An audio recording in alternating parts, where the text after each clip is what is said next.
কেমন আছেন সবাই? আশা করি ভালো আছেন।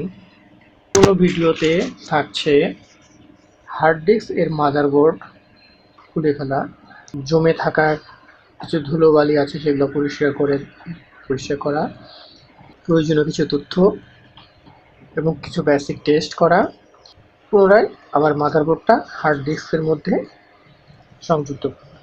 তো 70% হার্ড ডিস্কে প্রসেসিংটা অ্যাপ্লাই করলে ওকে হওয়ার সম্ভাবনা থাকে। আর যে 30% আছে সেই 30% সমস্যা হলো হার্ড ডিস্কের মাদারবোর্ড শর্ট হয়ে যাওয়া, অথবা ভিতরে যে ডিস্ক আছে সেই ডিস্কের যেই হেড আছে সেই হেডটা নষ্ট হয়ে যাওয়া।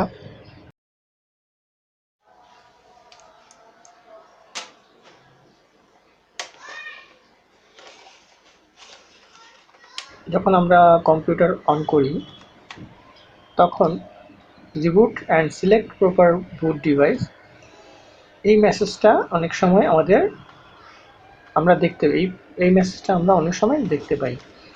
তো এই মেসেজটা ইন্ডিকেট করে যে আমাদের হার্ড ডিস্কটা আমাদের মাদারবোর্ড থেকে ডিসকানেক্ট করা আছে বা সংযোগ বিচ্ছিন্ন আছে। এই কারণে আমাদের এই প্রবলেমটা আমরা দেখতে পাই। তো ওই ক্ষেত্রে আমরা একটা কাজ করতে পারি, সেই কাজটা হলো হার্ড ডিস্কের যে কেবলটা আছে সেই কেবলটা আমরা যদি খুলে পুনরায় আবার লাগিয়ে দিই, হার্ড ডিস্কের যে পাওয়ার কেবলটা আছে সেক্ষেত্রে সংযোগ পুনরায় আবার পেয়ে যাবে মাদারবোর্ডের সাথে এবং আমাদের হার্ড ডিস্কটা ওপেন হবে। ক্যামেরা না এই যে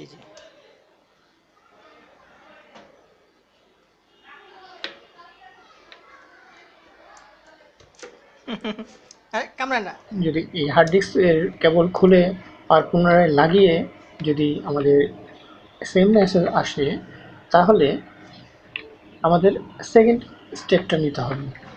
সেকেন্ড স্টেপ হলো হার্ড ডিস্কটা খুলে, যেটা আমি এই ভিডিওতে দেখিয়েছি, হার্ড ডিস্কটা খুলে তার যেই ডাস্ট আছে সেই ডাস্টগুলো আমরা ক্লিন করেছি থিনার এবং কটন বাড দিয়ে।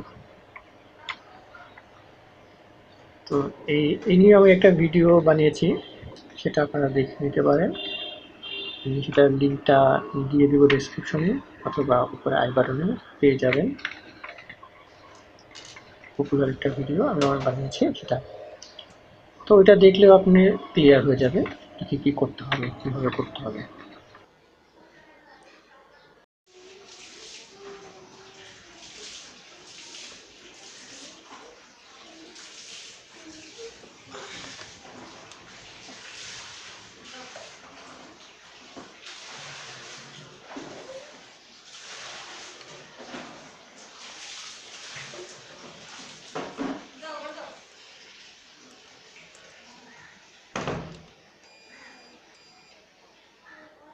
আর হার্ড ডিস্ক হলো একটি স্টোরেজ ডিভাইস,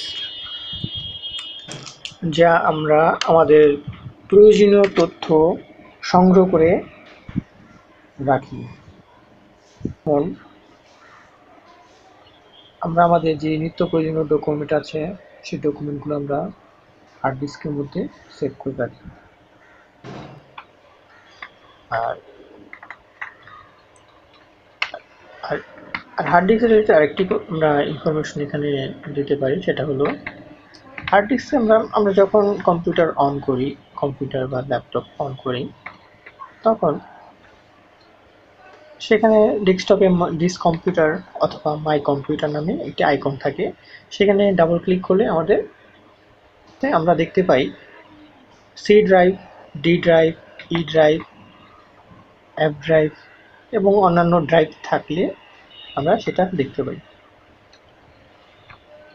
আর এখানে যে সি ড্রাইভ আমরা দেখতে পাই, সেই সি ড্রাইভটা শুধুমাত্র আমাদের যে উইন্ডোজ আমরা ইনস্টল দিয়ে থাকি সেই উইন্ডোজ এবং অন্যান্য যে প্রোগ্রামগুলো আছে, অ্যাপ্লিকেশন আছে, সকল অ্যাপ্লিকেশন এবং প্রোগ্রাম সি ড্রাইভের মধ্যে আমাদের স্টোরেজ হয়।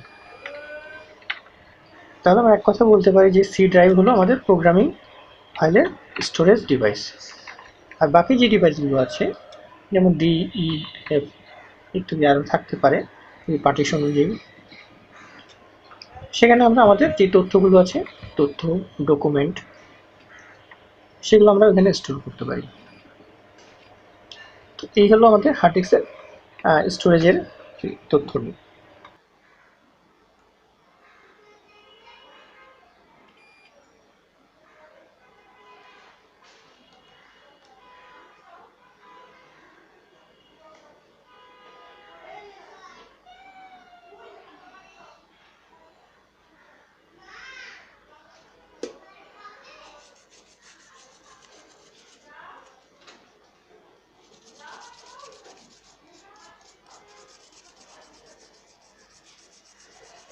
আর অনেক সময় আমরা দেখি যে হার্ড ডিস্কের কারণে কিন্তু আমাদের যে উইন্ডোজ আছে সেটা কিন্তু স্লো হয়ে যায়। হার্ড ডিস্কে ব্যাড সেক্টর থাকলে আমরা এই প্রবলেমটা ফেস করি।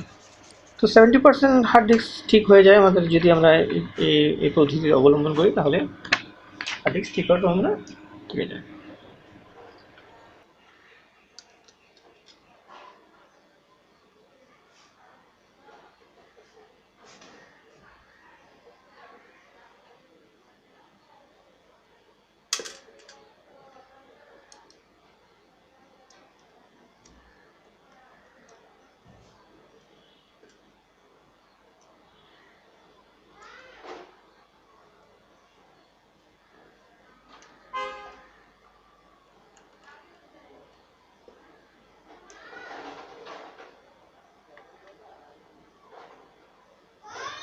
কারণ অনেক সময় দেখবেন যে হার্ড ডিস্ক যখন আমরা কম্পিউটার অন করি, তখন হার্ড ডিস্ক একটি সাউন্ড আমরা পাই, টিক টিক করে একটা সাউন্ড আসে। সাউন্ডটা হলো আমাদের হার্ড ডিস্কের প্রবলেম কারণে, হার্ড ডিস্কটা হার্ড ডিস্কের হেডের প্রবলেমের কারণে এই সাউন্ডটা আমরা পেয়ে থাকি। তো আজকের ভিডিওটা এখানে রাখছি।